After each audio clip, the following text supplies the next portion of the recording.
Bonjour et bienvenue dans ce 11e épisode de notre nouvelle saison ici sur Danser avec la vie. Je m'appelle Ticia, je suis coach de vie et aujourd'hui nous poursuivons notre exploration des émotions qui influencent nos relations.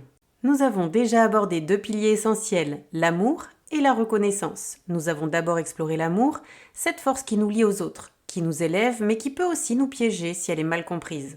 Nous avons vu que l'amour sain est un équilibre entre donner et recevoir, entre liberté et engagement, et qu'il ne doit jamais être une dépendance. Puis nous avons découvert la reconnaissance, un élément clé pour nourrir nos relations et éviter qu'elles ne s'érodent. Nous avons vu que se sentir vu, apprécié et valorisé est essentiel pour se sentir en sécurité émotionnelle. L'absence de reconnaissance peut parfois nous amener à douter de notre place, de notre valeur et à ressentir un profond vide intérieur. Mais que se passe-t-il quand l'amour que nous recevons est instable, quand la reconnaissance se fait rare ou quand nos liens sont fragiles? C'est là qu'émerge le sentiment d'abandon. Le sentiment d'abandon, c'est cette peur viscérale de ne plus compter pour l'autre, d'être oublié, remplacé ou laissé de côté. Il peut se manifester de plusieurs façons. Une angoisse intense à l'idée que quelqu'un s'éloigne, une hypersensibilité aux signes de rejet ou de distance, un besoin de validation constant pour se rassurer, une tendance à s'attacher trop vite ou au contraire à éviter des liens profonds de peur de souffrir. Ce sentiment ne naît pas par hasard. Il trouve souvent son origine dans notre passé, dans les blessures émotionnelles que nous avons accumulées au fil du temps.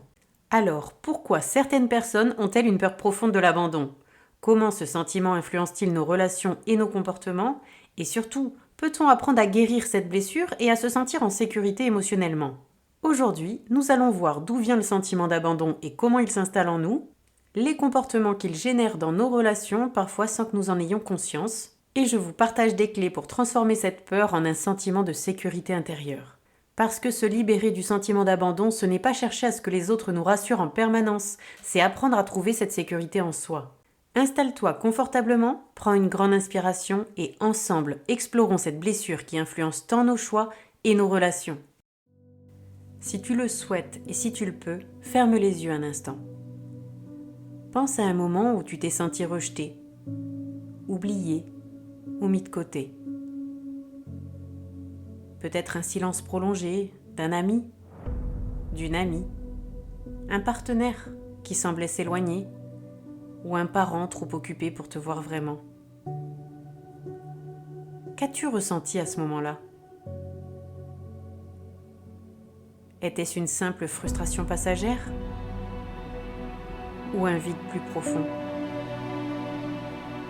Une angoisse difficile à nommer? As-tu cherché à combler ce vide en t'accrochant plus fort aux autres? Ou en fuyant toute relation pour éviter de revivre cette douleur? Le sentiment d'abandon est l'un des plus puissants que l'on puisse ressentir. Il influence profondément notre façon d'aimer, de nous attacher et parfois même de nous protéger, au point de saboter nos propres relations. Le sentiment d'abandon n'est pas une simple peur de la solitude. Il s'agit d'une blessure émotionnelle qui, lorsqu'elle est activée, déclenche des réactions profondes et souvent inconscientes. Alors, pourquoi certaines personnes ressentent-elles plus fortement l'abandon que d'autres? Une expérience d'abandon passé, une séparation précoce, une absence parentale ou un manque de présence affective dans l'enfance peuvent créer une peur ancrée de ne pas être assez important pour qu'on reste auprès de nous. Même si l'abandon n'a pas été réel, le simple fait d'avoir ressenti un manque émotionnel dans l'enfance peut suffire à déclencher cette blessure. Des relations instables ou marquées par le rejet, comme des amitiés brisées, des relations amoureuses où l'on a été quitté sans explication, des parents absents émotionnellement, tout cela peut renforcer un schéma de peur de l'abandon. Un besoin excessif de validation extérieure. Si notre estime de nous dépend uniquement du regard et de la présence des autres, chaque distance, chaque silence peut être perçu comme un rejet ou un abandon. Le sentiment d'abandon n'est pas qu'une peur irrationnelle. Il est souvent le reflet d'une blessure émotionnelle passée qui n'a pas été apaisée. Comment cette blessure influence-t-elle nos comportements? Quand on porte en soi la peur de l'abandon, on peut inconsciemment adopter 3 types de comportements dans nos relations. Le premier, l'attachement excessif. Je fais tout pour que l'autre ne parte pas. J'ai un besoin constant de validation et de réassurance, une peur panique du silence ou de l'éloignement, et je vais sacrifier mes propres besoins pour mériter qu'on reste. Puis, il y a l'évitement des liens profonds. Si je n'attache pas trop d'importance aux autres, je ne souffrirai pas. Je vais avoir des difficultés à m'ouvrir émotionnellement, une peur de l'engagement, et je vais fuir dès qu'une relation devient trop intime. On terminera avec l'auto-sabotage des relations. Mieux vaut partir avant d'être abandonné. On va créer des conflits inutiles par peur que l'autre parte. On va tester inconsciemment la loyauté des autres en poussant leurs limites. Et on a la conviction profonde que l'amour finit toujours par disparaître. Nous avons tous des mécanismes de défense face à la peur de l'abandon. L'important est de les identifier pour ne plus les subir.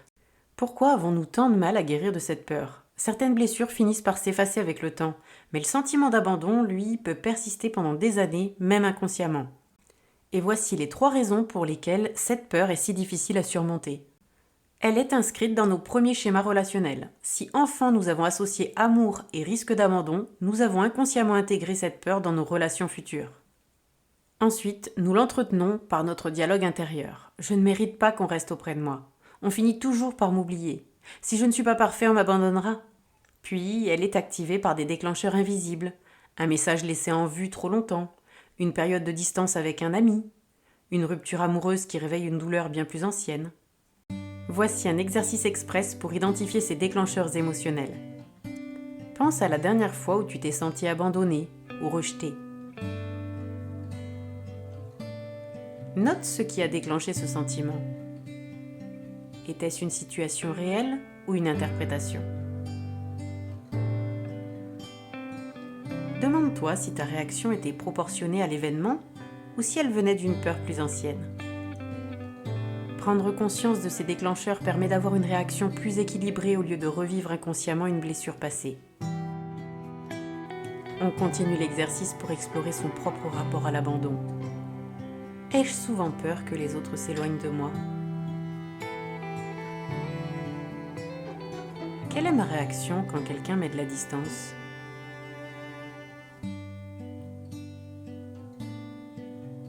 Ai-je tendance à trop m'attacher ou à fuir l'engagement par peur d'être blessée ?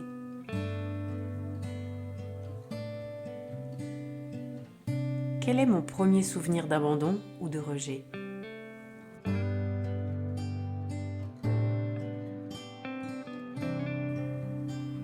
Note tes réponses et commence à identifier les racines de ton propre rapport à l'abandon. Nous avons vu que le sentiment d'abandon ne naît pas du hasard. Il est souvent enraciné dans nos expériences passées, influençant nos réactions, nos relations et notre capacité à nous attacher de manière saine. Mais alors, comment transformer cette peur de l'abandon en une force intérieure ? Comment apprendre à se sentir en sécurité émotionnelle même quand les autres prennent de la distance ou quand la vie nous confronte à des séparations ?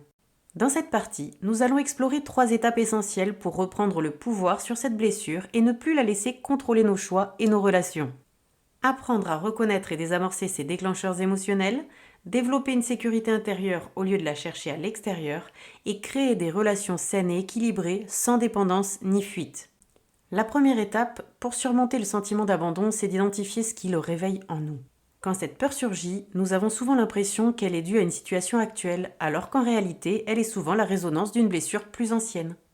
Voici des exemples d'un déclencheur invisible. Une personne ne répond pas immédiatement à un message. Nous avons peur qu'elle ne nous apprécie plus. Une amie qui annule un rendez-vous, on a la sensation d'être mis de côté. Un moment de solitude prolongée, une angoisse de ne pas être assez important pour les autres. La prochaine fois que tu ressens une angoisse d'abandon, prends un instant pour observer ce qui l'a déclenché. Pose-toi cette question. Ma réaction est-elle proportionnée à la situation ? Demande-toi si cette peur vient réellement du présent ou si elle est liée à un souvenir passé. Plus nous prenons conscience de ces déclencheurs, plus nous pouvons reprendre le contrôle sur nos réactions. Une des plus grandes erreurs quand on souffre de la peur de l'abandon, c'est de chercher la validation des autres pour se rassurer. On veut que l'autre réponde immédiatement à nos messages, on a besoin d'être constamment rassuré sur notre place dans sa vie et on s'accroche à des relations même quand elles ne nous conviennent plus, simplement parce qu'on ne supporte pas l'idée d'être seul. Mais la vérité, c'est que tant qu'on cherche cette sécurité à l'extérieur, on reste dépendant des autres pour notre propre bien-être. Je vous partage 3 clés pour développer une sécurité intérieure. Travaille sur l'estime de toi. Rappelle-toi que ta valeur ne dépend pas du regard des autres. Par exemple, écris chaque jour 3 qualités ou réussites dont tu es fier. Ensuite, accepte que les autres ont le droit d'avoir des moments d'absence. Ce n'est pas parce que quelqu'un met de la distance qu'il t'abandonne. Apprends à ne pas interpréter chaque éloignement comme un rejet personnel. Et renforce ton indépendance affective. Trouve du plaisir à être seul et à développer des activités qui te nourrissent en dehors des relations. Je te propose un exercice express pour te rassurer toi-même. Tout d'abord, pense à une situation récente où tu as ressenti un sentiment d'abandon. Imagine que tu es ton propre ami et écris ce que tu te dirais pour te réconforter. Lis cet écrit à haute voix et observe comment tu te sens après. Apprendre à se rassurer soi-même, c'est la clé pour ne plus dépendre uniquement des autres pour se sentir bien. Le sentiment d'abandon peut nous faire osciller entre deux extrêmes, la dépendance émotionnelle, je veux tout faire pour éviter d'être abandonné, et l'évitement relationnel, je préfère fuir les liens trop profonds pour ne pas risquer de souffrir. Mais ni l'un ni l'autre ne permettent d'avoir des relations saines et épanouissantes. Voici 3 comportements que tu peux adopter pour créer des relations équilibrées. Le premier, apprends à exprimer tes besoins sans peur d'être rejeté. Dis à l'autre, j'ai parfois cette peur de l'abandon mais je travaille dessus. J'apprécie quand on peut se parler ouvertement. Évite les jeux de manipulation ou de tests relationnels. Si tu te surprends à tester les limites des autres pour voir s'ils tiennent à toi, demande-toi si cela vient d'une peur sous-jacente. Et accepte que toutes les relations évoluent et qu'aucune n'est figée. Certaines personnes entreront et sortiront de ta vie. Et ce n'est pas forcément un abandon, mais simplement un cycle naturel des relations humaines. Voici un exercice express qui va te permettre d'observer tes dynamiques relationnelles. Tout d'abord, liste 3 relations où tu as ressenti une peur de l'abandon. Ensuite, identifie comment cette peur a influencé tes comportements dans ces relations. Puis écris un engagement envers toi-même pour ne plus laisser cette peur diriger tes choix. Quand on cesse de voir les relations comme une menace d'abandon, elles deviennent des espaces de liberté et d'épanouissement. Au fil de nos précédents épisodes, nous avons exploré ensemble les thèmes de l'amour et de la reconnaissance. Ces émotions fondamentales façonnent nos relations et notre perception de nous-mêmes. L'amour, lorsqu'il est authentique, nous offre un sentiment d'appartenance et de connexion profonde. La reconnaissance, quant à elle, nourrit notre estime personnelle et renforce nos liens sociaux. Lorsque ces besoins essentiels ne sont pas comblés, ils peuvent laisser place à une autre émotion plus sombre, le sentiment d'abandon. Ce dernier émerge souvent dans les interstices laissés par un amour insuffisant ou une reconnaissance absente. Comprendre cette dynamique nous permet de mieux appréhender nos réactions et d'entamer un chemin vers la guérison. Pour approfondir votre compréhension et vous accompagner dans ce voyage introspectif, vous trouverez dans le descriptif de ce podcast une sélection d'ouvrages. Après avoir traversé les méandres du sentiment d'abandon, il est essentiel de se tourner vers des pratiques qui restaurent notre bien-être intérieur. Dans notre prochain épisode, nous aborderons la gratitude. Cette attitude, loin d'être une simple politesse, possède le pouvoir de transformer notre vision du monde et d'apporter une lumière nouvelle dans nos vies. La gratitude nous aide à reconnaître et à apprécier les aspects positifs de notre existence, renforçant ainsi notre résilience face aux défis émotionnels. En cultivant cette pratique, nous pouvons non seulement atténuer les cicatrices laissées par l'abandon, mais aussi enrichir nos relations et notre rapport à nous-mêmes. Je vous invite donc à me rejoindre pour ce prochain épisode où nous explorons ensemble les multiples facettes de la gratitude et ses bienfaits profonds.